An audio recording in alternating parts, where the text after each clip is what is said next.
তারাতলা নিয়ে ফিরহাদকে নিশানা কুণালের। দায় থাকলে প্রাক্তন মেয়রকে গ্রেফতার করা হোক। গোডাউন বিপর্যয়ে বিস্ফোরক দাবি বেলেঘাটার বিধায়কের। আর এর দিকে বিল্ডিং প্ল্যান পাস নিয়ে দায় এড়িয়েছেন ফিরহাদ হাকিম।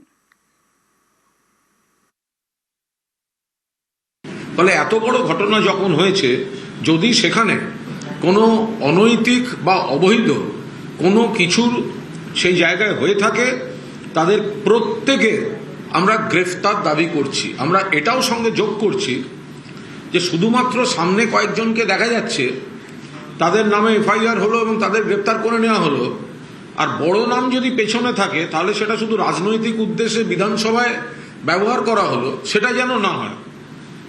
যদি প্রাক্তন মেয়র তার কোনো দায় থাকে তাহলে তাকে অ্যারেস্ট করা হোক।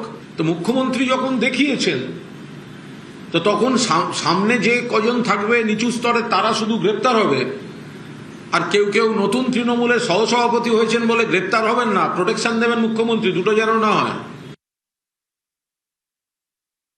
প্ল্যান স্যাংশন হয় বিল্ডিং ডিপার্টমেন্ট। প্ল্যান আমার কাছে আসারও কথা না। আমি জানি না উনি কি বিষয়ে বলেছেন। জেনারেল প্ল্যান স্যাংশনের কর্পোরেশনের বিল্ডিং ডিপার্টমেন্ট, ওদের কমিশনার হয়ে ওটা অ্যাপ্রুভালের জন্য আমার কাছে এমডিসিটা আছে। ওটা শুধু ফর্মালিটিজ একটা, মানে এমডিসিতে টেকনিক্যাল পার্সনরা থাকে এবং আমার ওটার মধ্যে কোনো এখতিয়ারও নেই। কোনো প্ল্যান স্যাংশনের ক্ষেত্রে এক্স মেয়রের কোনো মানে এখতিয়ার নেই, বা কোনটা ইলিগাল হলো কোনটা হলো না সেটা দেখারও এখতিয়ার আমার নেই। এটা কর্পোরেশনের রুলস।